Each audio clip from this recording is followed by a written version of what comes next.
This podcast is brought to you by the School of Advanced Study, University of London. So it's also a pleasure then to welcome Michael Mantin. And Michael has completed his PhD on deaf education in Victorian Wales, and he's now working as a research fellow at Swansea University on disability in the coal industry for the Wellcome Trust. And this culminated, or it's culminating in an exhibition called From Pithead to Sickbed, and he's going to talk to us today about that exhibition. Thank you very much. Thank you for letting me speak. It's about I've already learned so much already, so hope you enjoy this. So the aims of my paper, what I'm going to talk about today, is our exhibition as part of the Disability Industrial Society project, From Pithead to Sickbed and Beyond, in which we looked at the South Wales coal industry and disability as part of an exhibition. So I'll just provide some background to what we do before I go into it. Our project is called Disability Industrial Society, a comparative cultural history of British coalfields, 1780 to 1948. It's an academic project with 11 researchers from universities in South Wales, the North East of England and Scotland, which compares those three coalfields and the experiences of disabled people disabled by coal accidents, coal diseases, things like pneumoconiosis and lung diseases. The dangerousness of the coal industry doesn't need any introduction. It's notorious as one of Britain's most historically dangerous industries, and large-scale disasters like the one at St Geneth just over 100 years ago are well known. But what's been written about a little bit less is the day-to-day accidents like this one in the picture, which shows the fall of a roof and the consequences of those, and the and impairment and disability. So the aim of our project is to place as much emphasis on everyday disability as the large-scale accidents. We had a large public engagement programme as part of the project, which involved workshops, public lectures, and roadshows, which incorporated oral history. But what I'm going to be talking about today is the main project that we had, which was the exhibition in this lovely building here, National Waterfront Museum in Swansea. And our exhibition was called From Pithead to Sickbed and Beyond, the buried history of disability in the coal industry before the NHS. It's just wrapped up in Swansea, but it's moving on to National Library of Wales in Aberystwyth in December. It was written, the panels of it were written by myself and Dr. Daniel Blackie, who's the other research fellow on the project, with input from the rest of the members of our project, and we worked for a good 3 years on and off with the National Waterfront Museum, whose staff were there to help us every step of the way. And the big question with something like this, with a big exhibition like this, is how do you represent disability?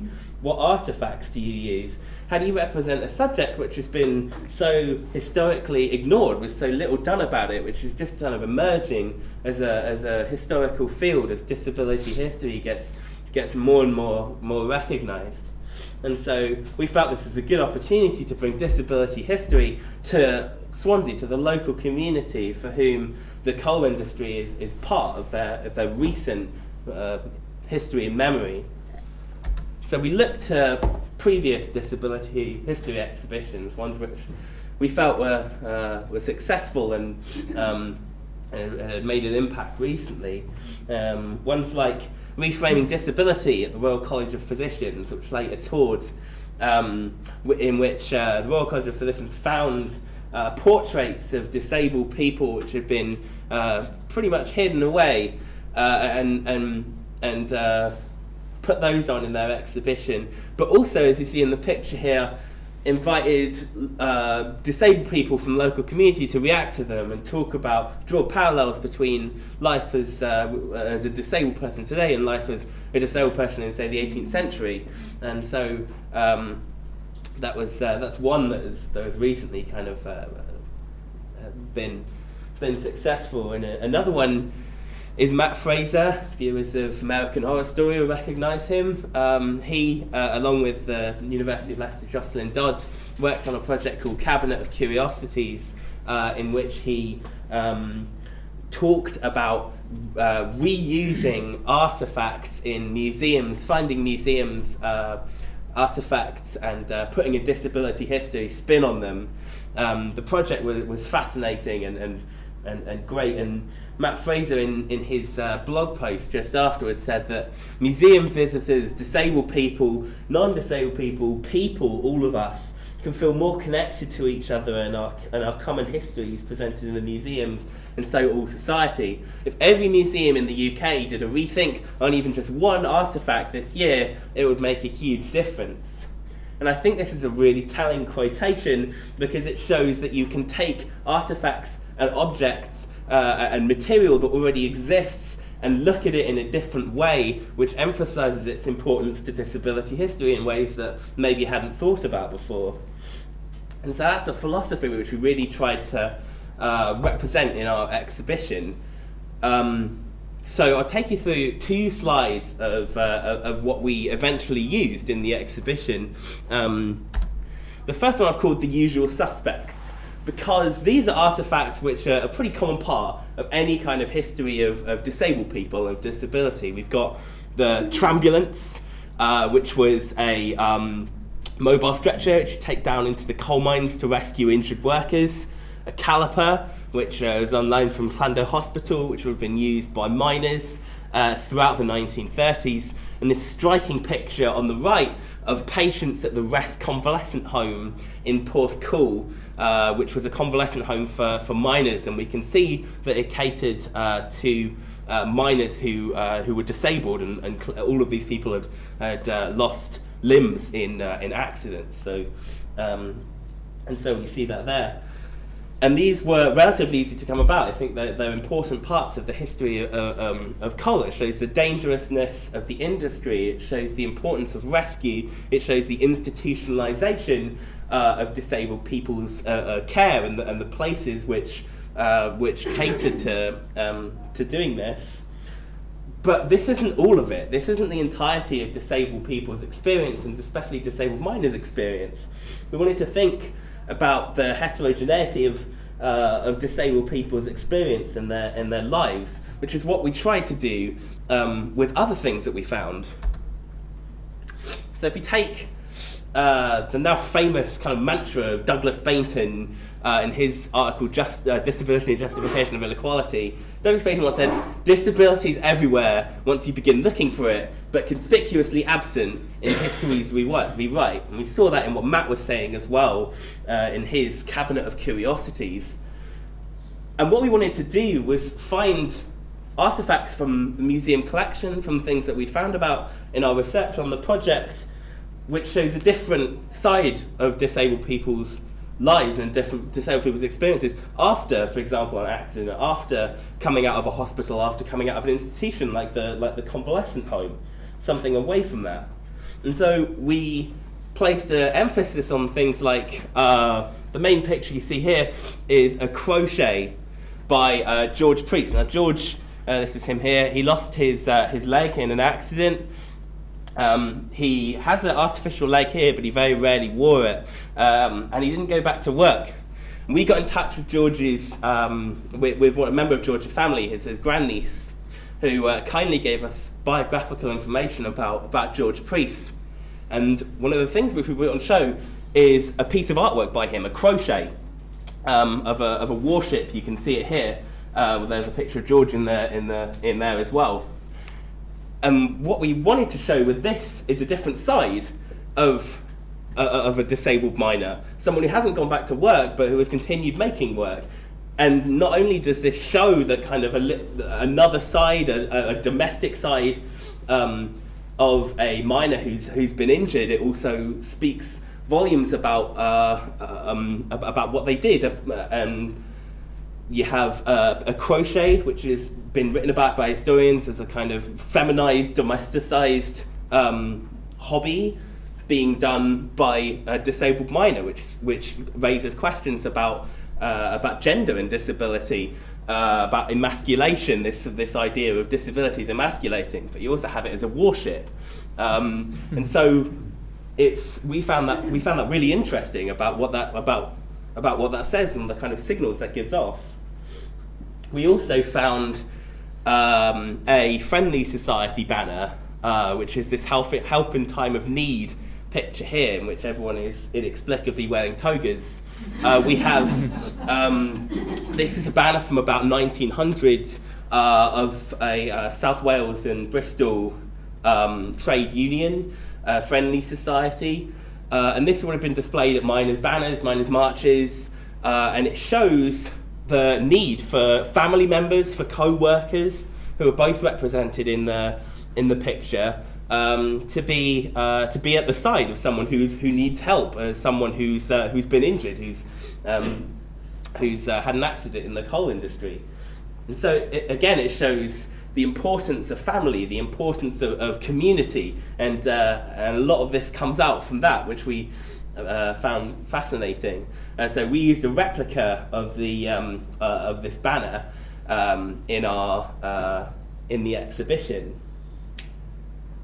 All of this would be completely pointless without it being fully accessible to disabled people today, involving disabled people today. So there's the slogan, "Nothing about us without us," is a regular cry by the disability rights movement, in that writing about disabled people is pointless and offensive without involvement of disabled people and accessibility and accessibility to the built environment of the museum.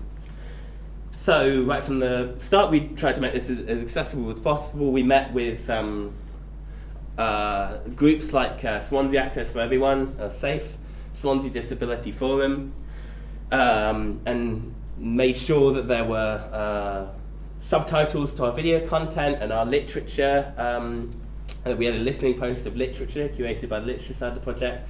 Made sure that there were transcripts of that. There was Braille large text, subtitles on the videos, and making sure that this could really count as an accessible exhibition.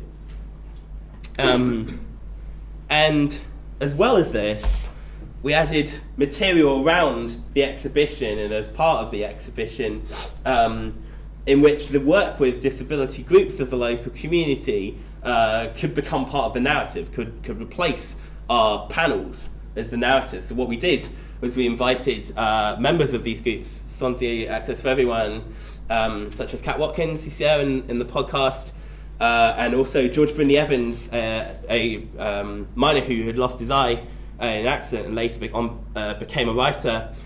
We walked around the exhibition and with the idea of it being almost an audio guide of the exhibition itself, but from the perspective of somebody today. So Kat talked about the welfare of, compared the welfare of, say, a disabled miner in the 20th century with her own experience, and the cuts today, her experience of political activism in the disability rights movement.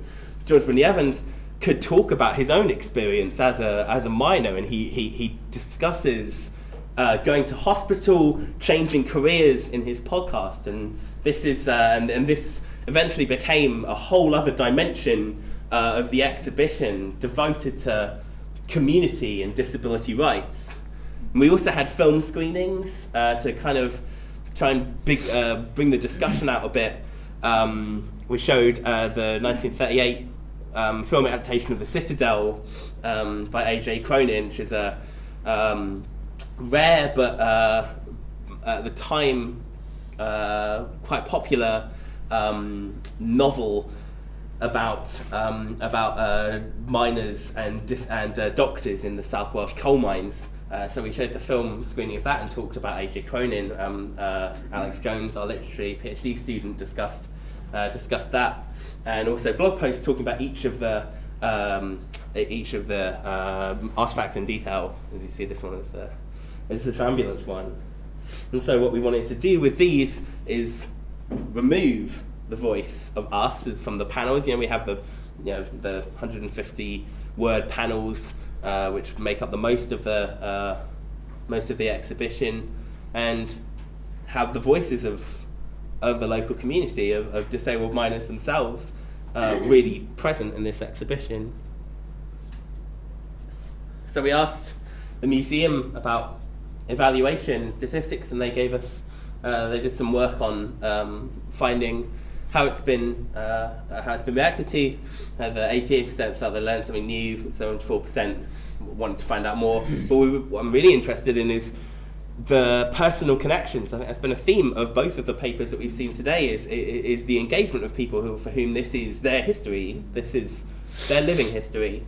And in somewhere like South Wales, which has such a tie to the history of coal mining and such an importance of coal mining in the towns, in the valleys and the villages, that's what makes this important to us.